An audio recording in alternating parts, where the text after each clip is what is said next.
Hello guys, welcome back to another brand new video. Super 8 বাংলাদেশের সমীকরণ কি থাকছে আজকে জানবো এই ভিডিওতে। সো চলুন দেরি না করে স্টার্ট করা যাক। নেপালের সাথে লাস্ট ম্যাচ খেলে বাংলাদেশ যদি জিতে বা না জিতে সেটা কোনো ম্যাটার করবে না।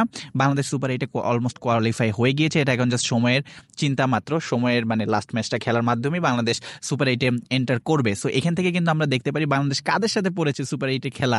গ্রুপ অফ ডেথ বলা যায় বাংলাদেশকে। আমি এটা বলতে পারি যে এইবার গ্রুপ অফ ডেথে বাংলাদেশ পড়েছে, কারণ সামনে রয়েছে ভারত, অস্ট্রেলিয়া এবং আফগানিস্তান।